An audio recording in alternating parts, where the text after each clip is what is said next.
Assalamualaikum warahmatullahi wabarakatuh. Hari ini saya akan membentangkan tentang masalah pertuturan, iaitu pelat. Ini adalah ibu dan ayah Ali. Inilah Ali, anak mereka. Ibu bapa Ali anggap Ali normal walau pelat. Malangnya, pelat memberikan kesan kepada Ali. Pelat Ali perlu dibantu. Akhirnya Ali telah mengikuti satu intervensi yang dinamakan intervensi Tera Tiru La. Intervensi Tera Tirula adalah berdasarkan analisis masalah pelat Ali, di mana ia untuk membantu Ali bertutur dengan jelas dan betul.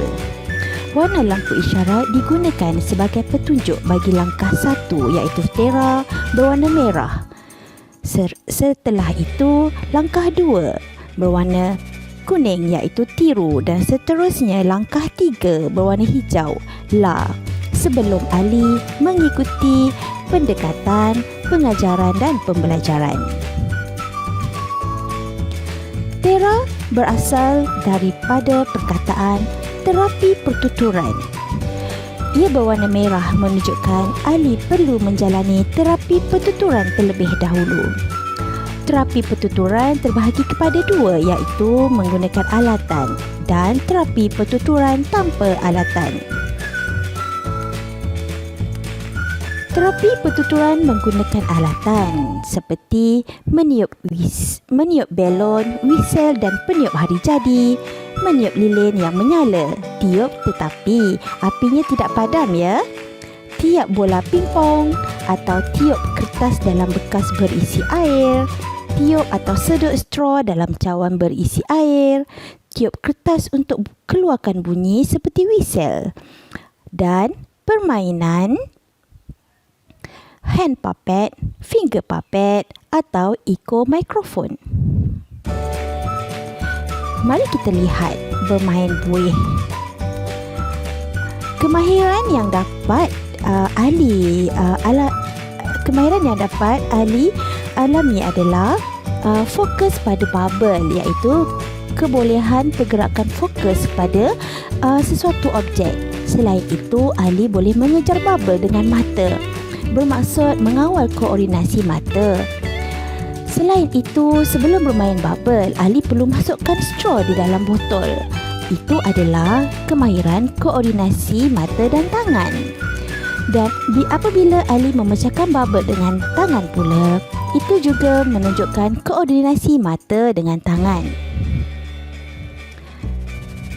Kemahiran seterusnya yang dapat Ali lalui semasa bermain bubble adalah untuk penyuaraan dan pertuturan, seperti keluar nafas dari mulut bukan hidung semasa Ali meniup belon.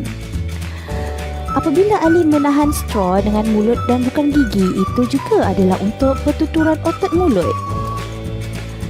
Apabila Ali memberi perhatian kepada cawan sambil meniup, itu adalah untuk bahagi kemahiran perhatian kepada sesuatu yang sesuai. Apabila Ali memegang botol, jadi Ali mengawal botol supaya air tidak tertumpah daripada botol. Itu adalah sensori proprioseptif, dan mengawal kekuatan angin yang masuk ke dalam bubble adalah untuk penyuaraan serta mengawal kekuatan suara. Selain itu juga, Ali boleh belajar tentang peran nombor seperti tinggi dan rendah, belajar konsep nombor 1, 2, 3, 4 serta konsep kecil dan besar. Dengan bermain bubble juga, Ali boleh belajar berkomunikasi. Contohnya, apabila seseorang ataupun guru meniup bubble, Ali akan merasa, wah, apa ni, seronok. Dan bila guru merasakan yang ia menarik perhatian Ali. Jadi, guru akan cuba untuk ulangi perbuatan untuk melihat reaksi Ali bagaimana. Manakala Ali pula tertunggu-tunggu. Dah habis ke? Dan nalurinya hendak tengok lagi. Lalu Ali akan berkata, nak lagi. Dan guru dah boleh mendengar keinginan Ali. Setelah itu, terapi pertuturan tanpa alatan. Seperti cara pernafasan menggunakan perut. Tarik nafas, tahan dan hembus. Tarik nafas ikut hidung dan hembus melalui mulut atau sebaliknya. Begitu juga dengan senaman bahagian muka, iaitu melalui lidah dan mulut. Apabila senaman lidah, gerak lidah ke bawah, gerak lidah ke kanan, gerak lidah ke kiri dan gerak lidah ke atas.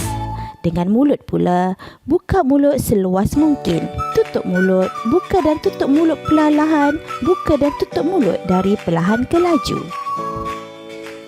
Ini adalah contoh-contoh yang Ali lakukan dengan senaman mulut dan lidah. Setelah Ali melalui proses tera, iaitu terapi, maka Ali akan beralih ke peringkat seterusnya, iaitu tiru. Dia berwarna kuning, menunjukkan selepas terapi pertuturan, Ali perlu ikuti model peniruan sebelum PDP. Tiru adalah daripada kata dasar yang diambil daripada model peniruan. Ia bermaksud tiru mimik muka dan tiru bunyi yang dihasilkan. Ali perlu meniru bunyi yang dihasilkan dan perlu meniru mimik muka. Ali mendengar dan meniru dialog secara bertutur dengan ajukan dan intonasi. Kemahiran bacaan mekanis misalnya, boleh dia ajar dengan cara guru menunjukkan cara bacaan yang betul dan Ali tiru. Cara pelaksanaan dengan bermain bunyi huruf adalah untuk melatih pergerakan otot mulut yang berkaitan dengan pertuturan. Misalnya, M tutup mulut, A buka mulut, R bunyi pistol, U muncung mulut, H huruf penat, T gigit lidah, F gigi arnab, N belakang gigi, N lidah di belakang gigi dan seterusnya. Jadi Ali perlu tiru semuanya ini. Selain bunyi, Ali juga boleh meniru cara bermain. Tiru cara bercakap dan intonasi berkomunikasi. Setelah melalui model peniruan, maka Ali beralih ke peringkat seterusnya, iaitu La. La adalah dari perkataan simulasi pertuturan. Ia berwarna hijau, menunjukkan selepas simulasi pertuturan, barulah Ali bersedia untuk maju ke depan, iaitu dengan mengikuti PDP seperti MBK lain. Dengan simulasi pertuturan, pendekatan bersosial dan berbual ditekankan. Dalam simulasi pertuturan, kemahiran pra-pertuturan terlebih dahulu diajarkan. Antaranya ialah dengan memberi tumpuan, kontak mata, mengambil giliran, memadankan, meniru aksi, bunyi atau perkataan serta bermain. Cara pelaksanaan bagi Ali mengawal pandangan mata atau memberikan tumpuan adalah dengan cara mula-mula permainan diletakkan dekat dengan mata Ali. Ia bertujuan agar Ali melihat ke arah guru.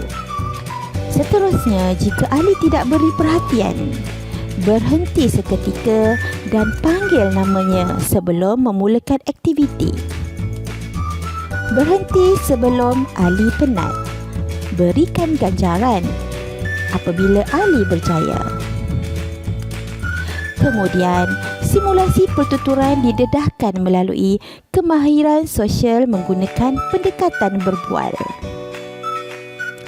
Dalam kemahiran bersosial, guru perlu beri idea untuk berbual atau asas perbualan.